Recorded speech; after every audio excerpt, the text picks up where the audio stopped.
Welcome to the award-winning Tough Girl podcast, now celebrating 10 years. I'm Sarah Williams, and every week I bring you stories from women in the world of adventure and physical challenge. Get inspired, stay motivated, and be part of a movement that's increasing the visibility of female role models, especially in relation to adventure and endurance. New episodes every Tuesday at 7 a.m. UK time. Support the mission at patreon.com/Tough Girl Podcast and dive deeper at toughgirlchallenges.com.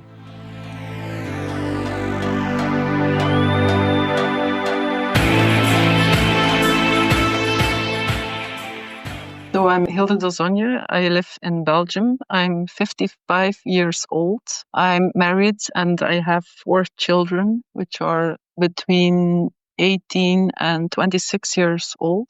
I work. I'm a regulatory affairs manager in a chemical company, and I'm passionate about running. So yeah, that's what I do. That's what you do. And you've done a lot of running. You are known as Marathon Woman 366, but you're also an ultra runner, and you have done some phenomenal challenges, which we're going to be talking about. But I'd love to know, when you were younger, growing up, were you sporty? Were you sort of quite a natural runner? Is it something that you always remember doing? I've been running a little bit when I was younger, but I wasn't really running a lot. My parents weren't very sportive, and they also didn't encourage sports for their children. So I really didn't do a lot of sports when I was younger. It came only later. So I did run a few times per week as a hobby, but it came only when the children were growing up and after trying to make a career. So first I was focused on having my children and building up a career, building a house also. And when we got about 40 years old, my husband decided that we should do something about our condition, because I was a little bit too heavy also. And the first goal was to lose some weight. So we started running, but soon we got the idea of running a marathon. So we did that, our first marathon together in 2013. And then, it became more and more an ambition first to run faster marathons. And then later I was, starting to run more and more marathons. And then the marathon distance wasn't enough anymore. So, I got a lot of satisfaction from achieving my goals and pushing my limits. So first I wanted to run the coastline in Belgium. That's between the border with France and the border with the Netherlands. And it's about 74 kilometers. So I started training for that. And the training was first in Antwerp to run the marathon in the morning and then 10 miles in the afternoon. And then later that year, I did achieve to run the coastline in one piece. And that made me very happy that I could do that.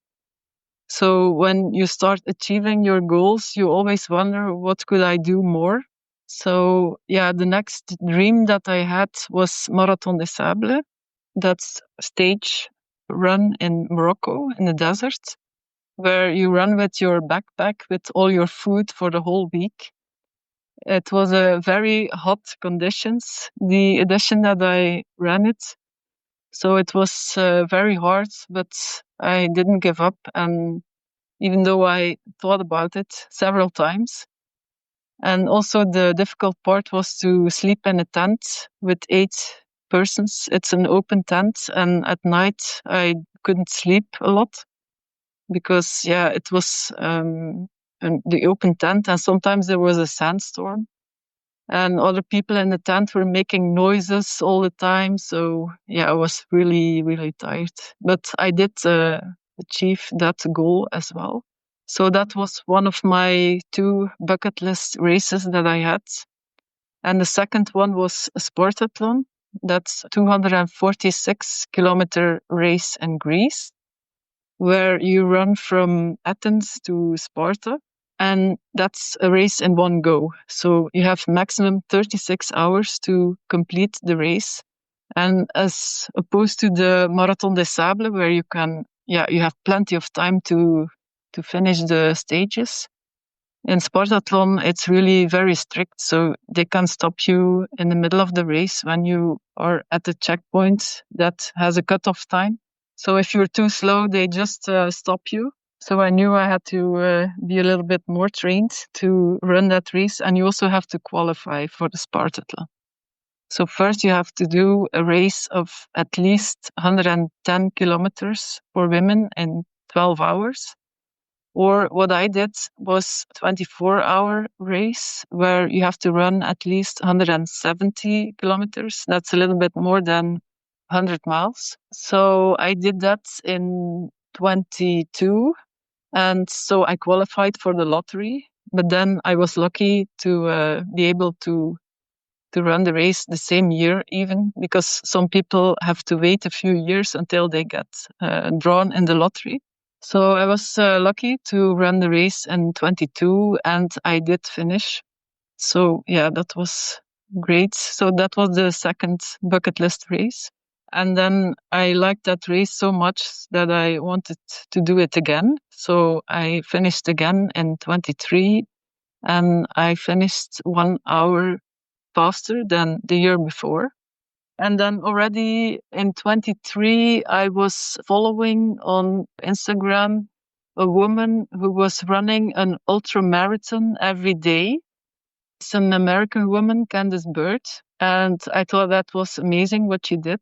So I was already thinking about that a little bit. Yeah, maybe it's something I could also do. But I figured that an ultra marathon a day would take too much of my time because I wanted to do something like that, like a world record. But I thought, yeah, an ultra marathon, that's 5 hours of running every day, but I still wanted to work part-time. So I chose to run the marathons. So I'm just somebody who wants to achieve in this life everything that I can. So, and I thought that would be doable for me to just spend 4 hours a day on running and then keep working part-time. So I decided that that would be my next project for 24. So already in the summer of 24, I started to plan for this event so that other people could run with me, because I wanted also to have the official ratification by Guinness World Records. And if you want that, you have to do quite some administration. So you have to apply in advance. So you have an application number, and then you need 2 witnesses every day to prove that you have actually been running that marathon, because otherwise you could give like your sports watch to somebody else. And also I had to take a lot of photos and movies during the marathons as evidence. And the first basis of evidence was, of course, the GPX or KML file that I downloaded from my sport watch every day. So yeah, next to the running, it took a lot of time to organize everything, because the events, I had to announce every time when and where I was running. So that made the year even harder, because I couldn't change the hours that I was running, because otherwise people would be there and waiting, and if nobody shows up there. And some days it was very difficult because I got sick sometimes, and I would have preferred to maybe sometimes start an hour later, but that wasn't possible. I was sick a few times. I had stomach pain and corona for a few weeks. And the worst day was the day that I fell on 11 September. And I was running already, I had run for 27 kilometers. And then I fell. So my finger was dislocated and I thought it was broken. So I asked my husband to bring me to the hospital. And they put it straight. So, but it wasn't broken. So that was the good news. But that day I thought it would be over. But my husband told me maybe you could start again. So I did start again at 6:30 in the evening. And that day I ran 70 kilometers in total. I also had a lot of bad weather. And yeah, the first part of the year, it was like raining all the time. And there were also some storms. And the place that I was running was an open place around a water course where they were rowing. It was a 5 kilometer track. So I ran that 8 times and then a little loop to have the 42.2 kilometers. Yeah, what also made it hard was the fact that I couldn't sleep. So because yeah, don't know if you have run a marathon, but when you have run a marathon, after that it's sometimes difficult to sleep because you're still excited from the running, so physically but also emotionally.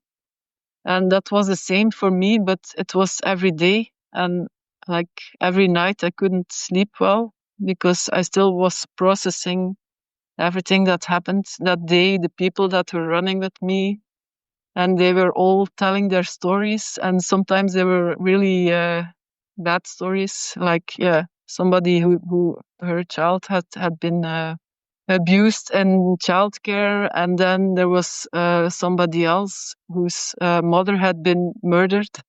So yeah, that keeps you busy at night, and it made me very hard to sleep. So what I did to solve that, the tiredness, was to sleep during the lunch break. And also my days were very strictly scheduled. Weekdays and weekends, yeah, it didn't feel like weekend anymore because I still had to get up in the morning very early. First, in the beginning of the year, I started running at 10 o'clock. But the disadvantage was that around noon, everybody went home. So I still had to run alone for 2 hours. So I changed that to start at 8 o'clock in the morning in the weekends. And then I still had the afternoon free also. But yeah, the disadvantage is that you can't sleep longer in the weekends. So I also had to get up at 6 o'clock. And also, yeah, I wasn't running at home. And at least first part of the year, I was always going to Ghent. So that takes me half an hour drive, plus the time to prepare, it's 1 hour in total before the marathon. And then after the marathon, also an hour to go back home and yeah, recover. So in total, the marathons took me at least 6 hours per day. And then in the evening, I also had to do the social media. So yeah, make a little story on Strava and on Instagram. And then do the administration for Guinness World Records. So yeah, it was really a lot of work and running. So it wasn't just the running alone, but everything around it that made it also heavy. Wow. Like honestly, my jaw is just open. I feel tired listening because that's just it's the distances, it's the time, Yeah. it's the suffering.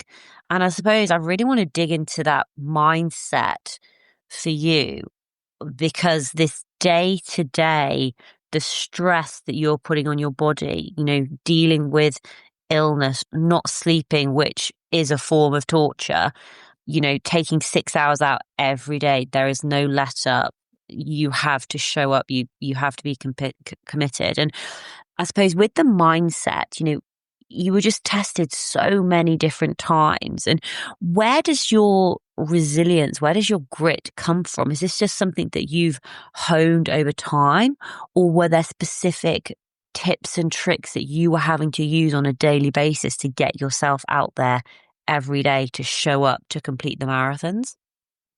Maybe, yeah, some part of it comes from the way that I was raised. I was raised very strictly. So my father was very strict. So I have a lot of discipline. That's one thing. And then the resilience comes from just the fact that I didn't want to give up. And want to show that I'm strong, and I didn't want to yeah, even now when I think about last year, I still also don't understand how I did it. But the tips and tricks that I used was just to see it as a job. So I had my normal job in the morning and then the running job in the afternoon. And I was also thinking during the marathons that, yeah, I prefer to be running outside than sitting at my desk at work in the afternoon. Also, a big important thing that helped me through it was that I did it for charity. So I was supporting Big Against Breast Cancer, and I was thinking about the breast cancer patients that they also have this battle to fight, but they haven't chosen that battle. So that's much harder because for them, it's not finished after 1 year. It's for sometimes the rest of their lives. So I wanted to support them with that marathon year and yeah, also trying to support them mentally that they shouldn't give up the fight, and that helped me through it as well. Also, yeah, a lot the people who ran with me and supported me physically, but also on social media, that helped a lot. You're putting your body through a huge amount. And with that amount of mileage, what were you doing to recover, to get back on your feet, Mhm. 12 hours later? Were you able to get regular massages? Were you upping your iron intake, your protein intake? What were you doing specifically to help you recover as fast as you can? And especially if you weren't sleeping well, that's like another pressure on your body. Yeah. So I always took a recovery shake as soon as possible after the marathons. And then I took a bath every day to relax my muscles. I did a lot of stretching and I had a massage 1 time per week. And then about the household work, my husband supported me a lot. So he did the groceries shopping and he cooked, but I did the laundry always. Every day I had one washing machine. So I washed my clothes every day and also the children's clothes. So I still did that and also washing the dishes. I had to do it. Yeah, it's not that I came home and I could sit in the sofa for the rest of the evening. So I tried to do part of the household as much as possible, and I also have a housekeeper who comes 1 time per week, and she also did laundry. What was it like getting to the end of your 366 marathons? Were you ready to finish? And then what happened when you didn't have to wake up in the morning? Did your body, like, I'd be thinking it might shut down because you're probably running a lot on like cortisol, like a lot of stress, a lot of adrenaline. Your body's obviously adapted. But then were you able to just stop straight away, or did you need to do like a phased stop so you didn't cause yourself any harm? Well, I didn't have many major problems throughout the year, but the last week, I think maybe it was also mental, but at Christmas, I got an yeah quite severe injury in my hamstring. So I was running the last week with quite some pain. But of course, yeah, then I didn't want to stop because we were preparing for the event on the last day. And my husband put a lot of time in that. So, but I was running with pain the last week. So my body was really telling me that I should stop. I couldn't have continued longer than that. And then when it was finished, I didn't plan before to finish just from one day to the other. So I was planning to gradually build down the distance. But I really had to stop on the 1st of January because I had too much pain. So I stopped running for like 10 days. And I was really happy that it was over, especially because the weather was bad again. And when I looked outside, I was so happy that I didn't have to run in that weather anymore for 4 hours.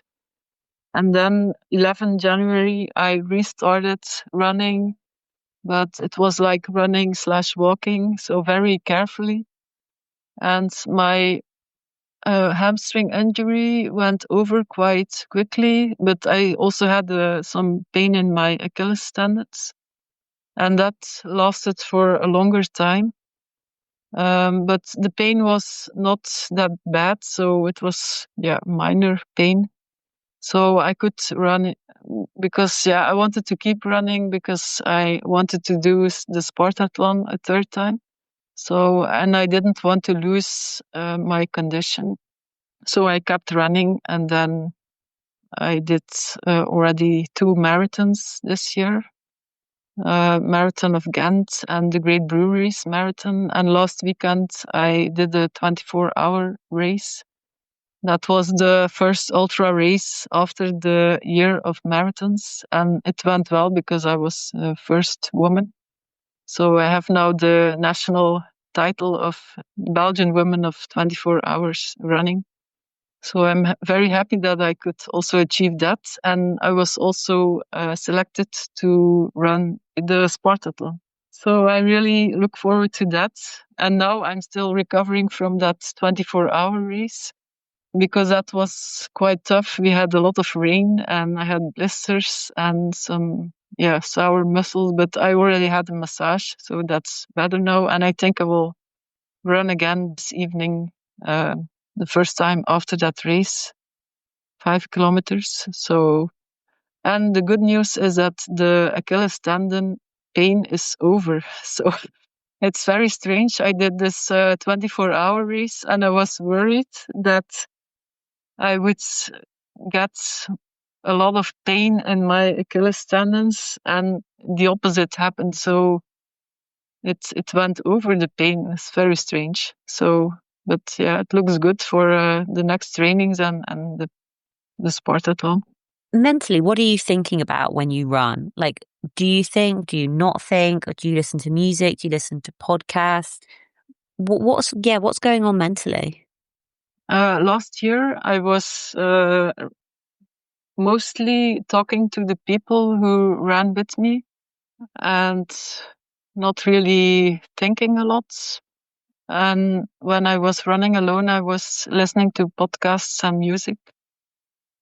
So talking to other people helps a lot. And I try to keep myself busy by reading the license plates on the cars.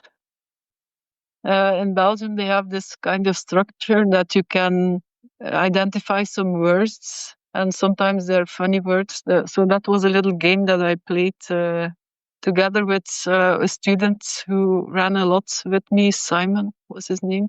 So we were like trying to identify the funny license plates the first. So that was a little game. You try to keep yourself busy, and there were also a lot of fishermen around the course where I was running, and they were cheering for me.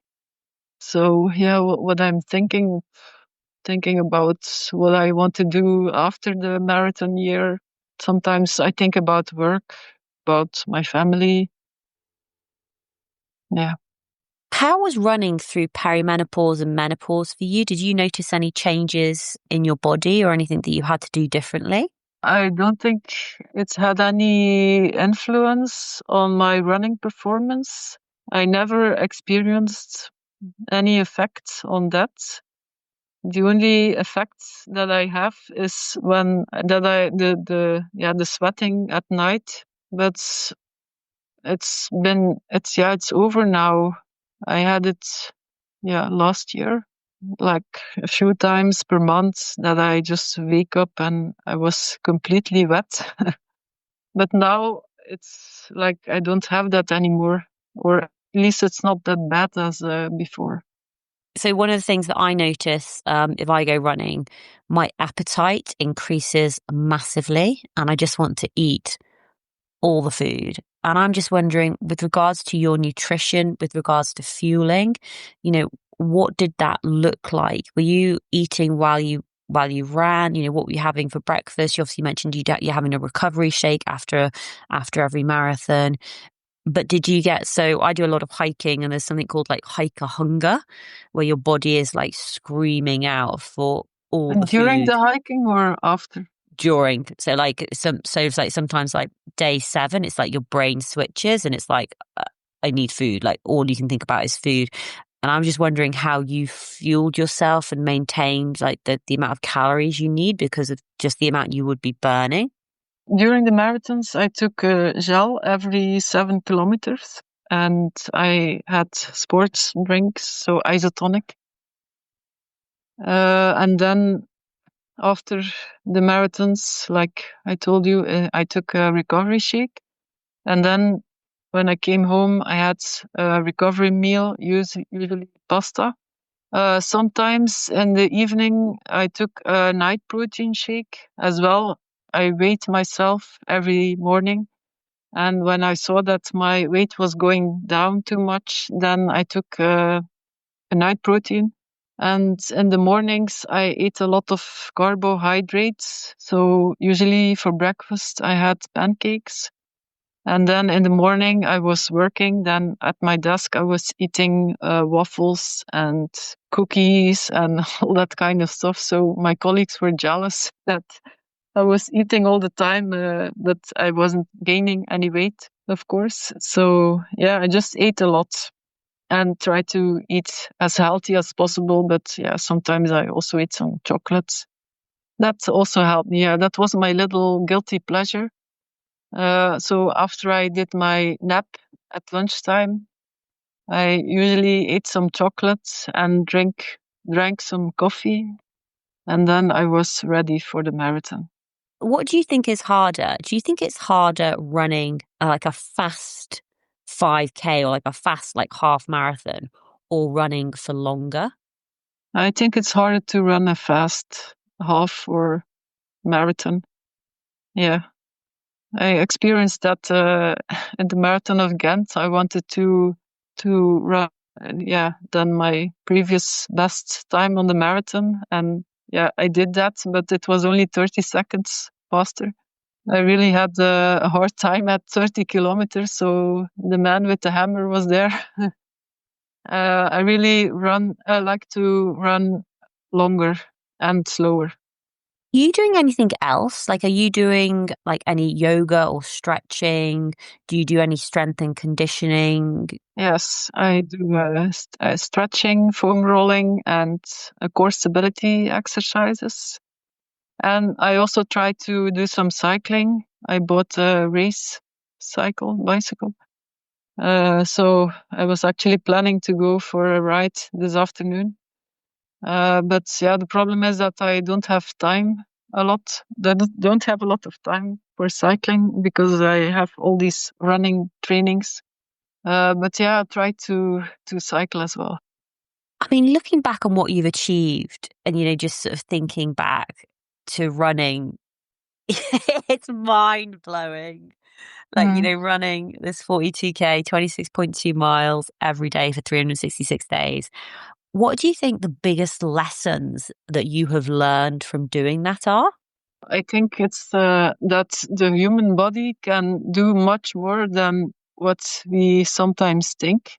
Also because I'm 55, and you wouldn't expect that a woman of that age could even do that. And also I was running not slowly. I was finishing the marathons, and the average time was 4 hours and 5 minutes. So as long as you want it, you can achieve more physically than you think. I think that's the lesson that I have learned. I knew from myself that I could do that, but I just want to give an example to other people that there's no excuse not to do any sports. Sometimes they tell me, "Oh, I want to start running, but I'm too old." But that's not an excuse, eh?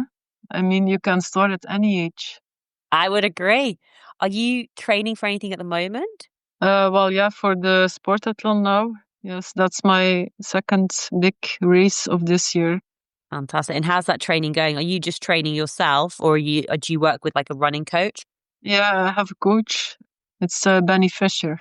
And are you trying to get a certain time or complete a certain goal with the Spartathlon?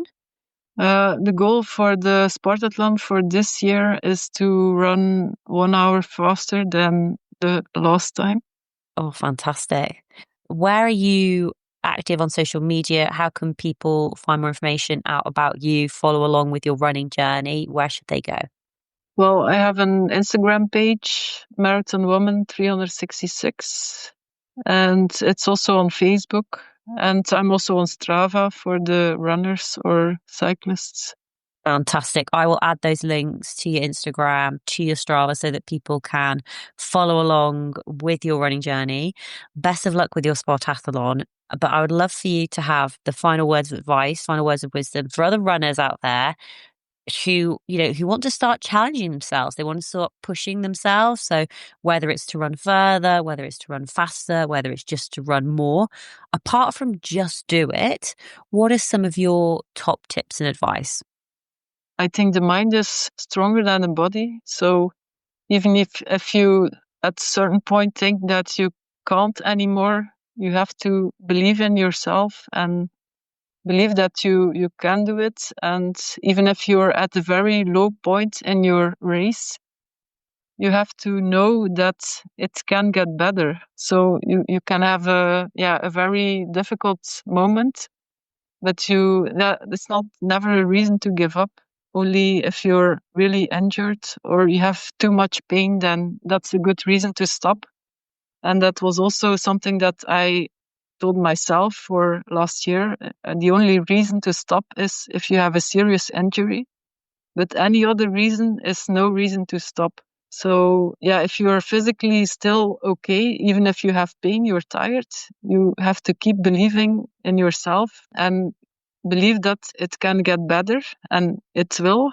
Even small injury can get better during a race. Just never give up and think about how you will feel when you give up. So only that feeling will keep you going. And that's also what kept me going last year. And on the positive side, think about the people that support you. They will be very happy if you finish, and they will be disappointed if you don't. It also helps to do it when you do it for charity, because you're not doing that only for yourself, but also to support the charity. And these people will also support you. So it's a win-win situation. And there's lots in ultra races. It's a lot in the mind. You have to be strong physically, but also mentally, and prepare yourself for the difficult moments in the race and figure out all the scenarios that can happen. For example, if you fall, what will you do? Or when it's nighttime, what will you do when you come to run alone? You have to visualize your race as much as possible and any bad scenario that can happen. And but the best is to think of a solution for everything that can happen in your race. Hilde, absolutely incredible achievement. Massive congratulations. Thank you so much for coming on the Tough Girl podcast to share more about your story and your journey. Incredible running, and just best of luck with your Spartathlon and the rest of your running career. Really appreciate it. Thank you. It was nice doing the podcast.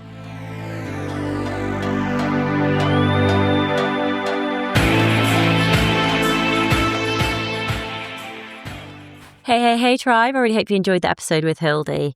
Can you imagine running a marathon every day for a year? Every single day for 366 days, 26.2 miles consistently. Like, just such a phenomenal achievement. I think one of the key lessons that really stood out for me was almost like around like the setback piece.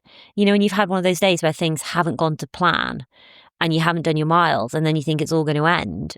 And then, no, she didn't give up. She went back out, or, when the data didn't save or something. And it's like, well, you've run over like 20K, but you've got to do it again. Like, there's no let up. Obviously you can feel upset and frustrated and annoyed, but at the end of the day, you've almost got to take a deep breath, accept it, and just get on with your job of running for Hilde. So I think that was, for me, was the key takeaway, that look, there are going to be setbacks. There are going to be times when things don't go to plan, and it's how you approach it. It's not about giving up. It's about pushing on through. It's about persevering. I find it just absolutely fascinating, like especially like the psychology behind it. Absolutely amazing. Now, if you've been a regular listener of the Tough Girl podcast, which I hope you have, you will know that we've actually spoken to a lot of runners, which is amazing. Runners of all distances, taking on a whole variety of different challenges. So recently we actually spoke to Helen, who was running half marathons every day. And I think she did like 1,000 days. I can't quite remember how long she did. But if you go and visit toughgirlchallenges.com, there is an ultra runners resources page, and there's also runners up to a marathon distance. So if you've decided that this is the year that you're going to sign up for a marathon and you're looking for more information on how to train, the psychology behind it, what nutrition would look like, then have a scroll through. We have got some phenomenal women on the Tough Girl podcast sharing their story, from Sophie Power, who's the founder of She Races, which is a campaign to make races better for women. There's Dr. Kaz Williams, who's a performance psychologist. She's a certified running coach and ultra runner, and she's striving to help people discover their mettle. We talked to women who started running after having babies. We talked to, running Brooke Thomas, for example. He's running with a heart condition. She actually broke the women's record for completing the Aotearoa Trail in New Zealand, 3,000 kilometers in 57 days. That's been broken a couple more times since then. But there's just so many incredible women who are just pursuing their challenges, which I just absolutely love. So have a think, what's your next running challenge? 5K, 10K, half marathon, marathon. Are you going to be run, walk? Are you going to be doing the couch to 5K? It's the hard part is actually starting. But to be honest, I think you're already heading in the right direction by listening to the Tough Girl podcast. And if you already are like a regular runner, you're really consistent, you've joined your run club, you're doing your sprint training, you've dialed in your nutrition, but you're looking for the next challenge, then maybe it is running an ultra. Maybe it is signing up to run more than 30 miles. Think, are there any friends that you can do this with? If there isn't, that's okay. You will meet so many badass women out training who are also running the same race. And if you are looking for running companions and you're a member of the Tough Girl Tribe, put a shout out in the Tough Girl Tribe community. That's what it's there for. Look, there's loads of support. There's loads of information out there. And plus, when you're doing your long, slow runs, what can you listen to? The Tough Girl podcast. Yay, because there is over 800 episodes, probably maybe 810 episodes. So 810 episodes available for you to listen to. Scroll through, pick your favorites. And also sometimes I like to mix it up a bit. If you're a runner and you think, well, I'm never going to climb Mount Everest, I'm never going to row an ocean, I totally get it. But sometimes you can still learn from these women sharing their stories. There'll be something around mental resilience, grit, around their nutrition, around their strategy, their planning, their preparation, their logistics, how they fit it into the day. There will be something that you will be able to pick and think, oh, do you know what? I'm going to test that out. I'm going to try that out. I'm going to see how that works for me and my life and my lifestyle. Thank you so much for listening to the Tough Girl podcast. New episodes go live every Tuesday at 7 a.m. UK time. Bonus episodes go live every Thursday. If you haven't left a review, I'd love for you to leave a 5-star review. That's one of the best ways for people to figure out whether or not they'd like to listen to the Tough Girl podcast. Or maybe actually the second best way. The best way is when you tell a friend, when you're chatting with some friends, you say, hey, I listened to this episode on the Tough Girl podcast. It was really amazing. We talked about this, and this, and I really picked up this top tip and this advice, which was epic. And actually, I think you'd really like listening to Jennifer Price, for example. She's an army officer who's into extreme endurance challenges. She did 12 challenges in 12 months, including an Ironman. She ran like a multi-stage desert ultra marathon. She did 1,000-mile self-supported Land's End to John O'Groats cycle ride. If you know women who are training for marathons, who are looking to step outside their comfort zone, recommend the Tough Girl podcast to them. You could change their life for the better. Like, how awesome is that? Because this is what we are doing here. We are motivating and inspiring women and girls to get fit and active, to travel and explore, to take on new challenges, to stretch themselves and to live their life to the fullest, which is pretty epic. And we have been going for over 10 years. I expect to go for another 10 years, if not longer.